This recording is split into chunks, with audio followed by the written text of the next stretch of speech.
रामपुर नामक गांव में एक बहुत बड़ा धनी सुनार रहता था, जो लोगों को ब्याज के चलते पैसे उधार दिया करता था और उनसे सामान गिरवी रखवाता था। ऐसा करते करते उसका बहुत बड़ा घर बन गया था गांव में। हीरालाल उसी गांव में रहता था। वह मजदूरी करता था। खाना खा के वह दोबारा मजदूरी पे चला गया। हीरालाल का खेत बंजर था। वह बहुत परेशान था। एक दिन उसके दोस्त ने उसको सलाह दी। अरे हीरालाल, कैसे हो? घर में सब बढ़िया है? बहुत ही परेशान लग रहे हो। कोई दिक्कत हो तो बताओ मुझे, तुम्हारा दोस्त हूँ मैं आखिर। अरे भाई, क्या बताऊं, बहुत परेशान हूँ। घर पे एक बूंद राशन नहीं है और ये बंजर जमीन भी मेरे सर चढ़ी है। कुछ समझ नहीं आ रहा। अरे तो तुम इतना दुखी क्यों हो? तुम्हारे पास कोई कीमती सामान हो तो वह सेठ धनीराम के पास जाकर गिरवी रख दो और उससे पैसे ले लो खेती करने के लिए। इतना कह के उसका दोस्त वहां से चला गया और हीरालाल सोचने लगा अब क्या करे। फिर हीरा ने जल्दी जल्दी अपने खेत का काम खत्म करके सेठ धनीराम के घर गया। नमस्कार सेठ जी, वो मुझे थोड़ा सा उधार पैसे चाहिए थे। मुझे अपने खेत के लिए चाहिए थे। जैसे ही मेरी फसल आ जाएगी मैं उसको बेचकर आपके पैसे वापस कर दूंगा। क्या मुझे पैसे मिल सकते हैं? मैं सोने का मंगलसूत्र गिरवी भी रख दूंगा। अरे कैसी बात कर रहे हो भाई? मैं बैठा किस लिए हूँ यहाँ पे? तुम गरीबों की मदद के लिए। लाओ, दो अपना मंगलसूत्र, मैं तुम्हें उसके बदले पैसे देता हूँ। और हाँ, एक बात का याद रहे, मैं सिर्फ तुम्हें 3,000 रुपए ही दे पाऊंगा। सुनार मंगलसूत्र देखकर बोला, अरे ये तो 1,000 रुपए का है। मैंने तो फिर भी तुम्हें 3,000 रुपए दिए हैं इसके बदले। चलो ले जाओ, तुम भी क्या याद करोगे। और हाँ, जल्दी ही वापस करना। हीरालाल सुनार की बात मान गया और उसे धन्यवाद कहकर वापस अपने घर की ओर फसल काटने चला गया। कुछ दिनों बाद उसने अपने खेतों में कड़ी मेहनत करी और उन पैसों से अधिक बीज लगाए और कुछ दिनों बाद उसे अच्छी फसल हुई, जिसे बेचकर वह बहुत खुश था और उसने बहुत पैसे कमाए। दोनों पति पत्नी बहुत खुश थे क्योंकि उनके घर नई खुशियां आई थी। तभी हीरालाल अपनी पत्नी से कहता है कि वह जा रहा है वो मंगलसूत्र उस सुनार से लेने और उसे पैसे वापस करने।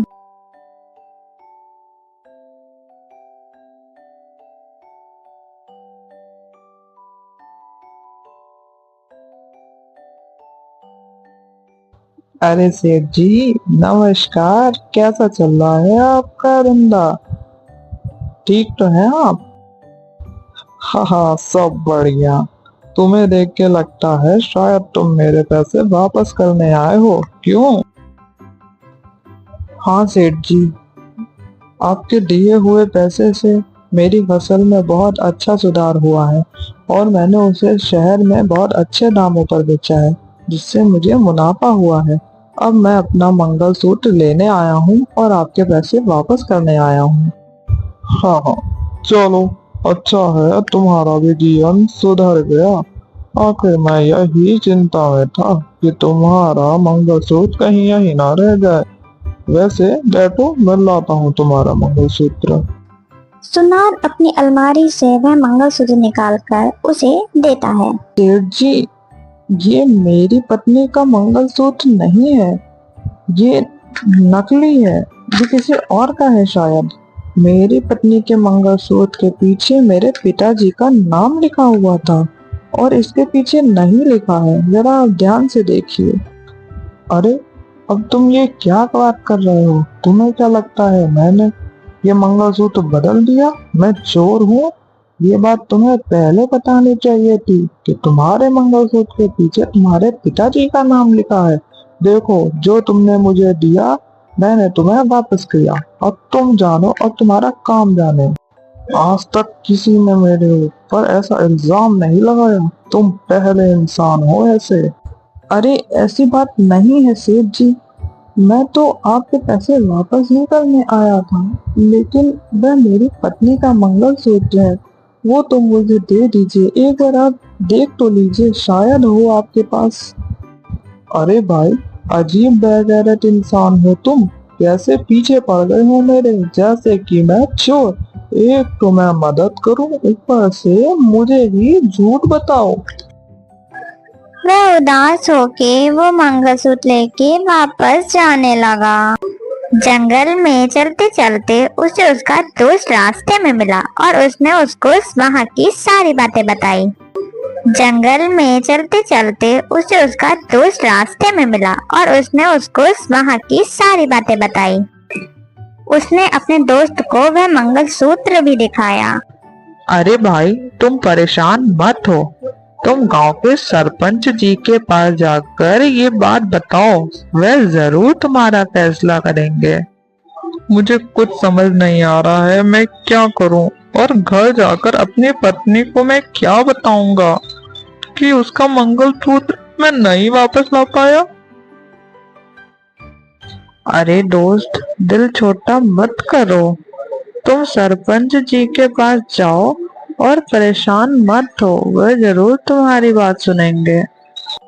हरी अपने दोस्त की बात सुनकर धीरे धीरे सरपंच जी के घर की ओर चलने लगा और उनके पास पहुंचकर उसने सारी आबीती उन्हें बताई।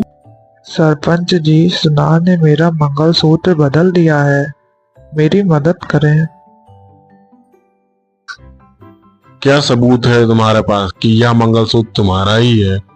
अगर तुम्हारे पास कोई सबूत है तो तुम दिखाओ मुझे। सरपंच जी, वह मंगलसूत्र मेरा पुश्तैनी मंगलसूत्र है, जिसके पीछे मेरे पिताजी का नाम लिखा हुआ है। और जो सुनार ने मंगलसूत्र दिया है उसके पीछे कोई भी नाम नहीं लिखा हुआ है। सरपंच जी के कहने पे सरपंच जी का आदमी उस सुनार को घर लेकर आ जाता है।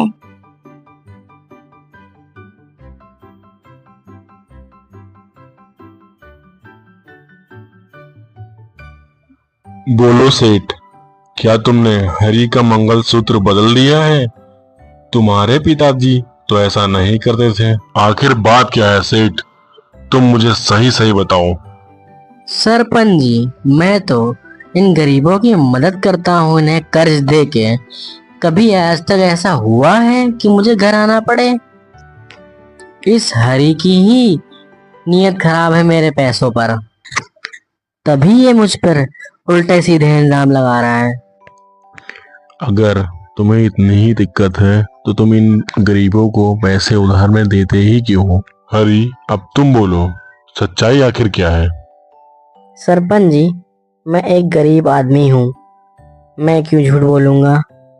बस आप सेठ जी से बोल दीजिए, असली मंगलसूत्र मुझे वापस कर दें। वह मेरा पुश्तैनी मंगलसूत्र है, जिसके पीछे मेरे पिताजी का नाम लिखा हुआ। सरपंच जी, ये मुझ पे इल्जाम लगा रहा है। मैंने तो सोचा ये गरीब है, क्यों ना इसकी मदद कर दूं। मैंने तो इसके जैसे लाखों की मदद की, पर किसी ने कुछ कहा नहीं, लेकिन ये मुझे ही गलत ठहरा रहा है। सरपंच जी, ऐसे तो ये मुझे पूरे गांव में बदनाम कर देगा। अब इसका कोई आप ही उपाय निकालिए सरपंच जी। मुझे लगता है सेठ सही है, शायद गलती तुमसे ही हो रही है। एक बार तुम जाके उस मंगलसूत्र को दोबारा चेक करो और उसके बाद देख के मुझे बताओ, फिर आगे मैं देखता हूँ। आज की सभा यहीं खत्म होती है। सरपंच जी की बात सुनकर सेठ मन ही मन खुश हो गया कि अब उसकी चोरी नहीं पकड़ी जाएगी, लेकिन हरी उदास हो गया। उसका पुश्तैनी मंगलसूत्र अब उसके पास नहीं था। सरपंच जी के मन में एक ख्याल आया और उन्होंने अपने आदमी से कहा, मुझे लगता है ये सेठ झूठ बोल रहा है। हरी का मंगलसूत्र इसी में रखा हुआ है। ये सेठ जहाँ अपना सोना रखता है, तुम जाके उस सोने को चेक करके देखो और शायद उसमें ही हरी का मंगलसूत्र हो। मैं चाहता हूँ ये काम तुम जल्द से जल्द करो, वरना वह सेठ सतर्क हो जाएगा और अगर कहीं वह मंगलसूत्र छुपा ना दे। जी सरपंच जी, जैसा आप कहते हैं मैं वैसा ही करता हूँ। लेकिन ध्यान रहे, तुम्हें बहुत सतर्क होके सेठ के घर जाना होगा, ताकि उसे ये ना पता चले कि तुम मेरे आदमी हो। जी सरपंच जी, उसे बिल्कुल भी नहीं पता चल पाएगा कि मैं आपके आदमी हूँ, और मैं वेश बदल कर जाऊंगा, क्योंकि मेरे पास एक पुश्तैनी हार है जो कि मैं उसके घर गिरवे रखूंगा और देखूंगा कि वह हार वह बदलता है या नहीं। अगर वह बदल देगा तो वह पकड़ा जाएगा। अगले ही दिन सरपंच का आदमी भेष बदलकर सेठ के घर गया। उस सेठ जी, मुझे कुछ पैसे उधार चाहिए, क्या वो मुझे मिल सकते हैं आपसे? और मेरे पास एक पुश्तैनी हार है जो आपके पास गिरवी रख दूंगा। वैसे मैं तो किसी को उधार देता नहीं हूँ, लेकिन तुम मुझे थोड़ा ठीक इंसान लग रहे हो।